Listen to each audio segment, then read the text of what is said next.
সরপুঁটি মাছের ঝোল সকলেই কম বেশি বানিয়েছেন, অনেকভাবেই অনেকে খেয়েছেন, কিন্তু আজ আমি যেভাবে করছি আমাদের কিন্তু এই ঝোলটি একটু অন্যভাবে রান্না করে, তাই স্কিপ না করে সম্পূর্ণ দেখার অনুরোধ রইল।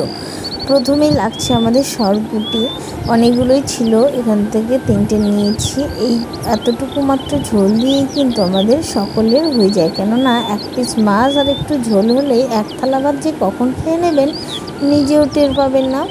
তো তার জন্য কিন্তু আমি এই সরপুঁটিগুলোতে নুন হলুদ মাখিয়ে নিয়ে এদিকে কড়াতে দিয়ে দিলাম সরিষার তেল। আমি সবসময় সরিষার তেলেই রান্না করার চেষ্টা করি, এতে কিন্তু রান্নার স্বাদের মাত্রাটা অনেক গুণে বেড়ে যায়, আমি তো তাই মনে করি। তারপর মাছগুলো কিন্তু কড়া করে ভেজে নিয়েছি, উল্টে পাল্টে দেখতেই পাচ্ছেন। তারপর দিয়ে দিলাম ওই তেলে কুচনো পেঁয়াজ। খুব বেশি তেল দেবেন না, খুব বেশি তেল দিলে ঝোলের মধ্যে কিন্তু খুব বেশি তেল ভেসে ওঠে, তাই একটু কম তেলেই দিয়েছি, কিন্তু তবুও খুব তেল হয়ে গেছে। তারপর কিন্তু পেঁয়াজগুলো ভাজতে ভাজতে যখন বেরাস্তার কালার চলে আসবে তখন দেখবেন ভীষণ সুন্দর স্মেল বেরিয়ে যায়। সেই মুহূর্তে দিয়ে দেবো আমি মশলাতে দিয়েছি ধনে, সামান্য জিরে আর লঙ্কা একসাথে বেটে নিয়েছিলাম, সেটাই দিয়ে দিলাম।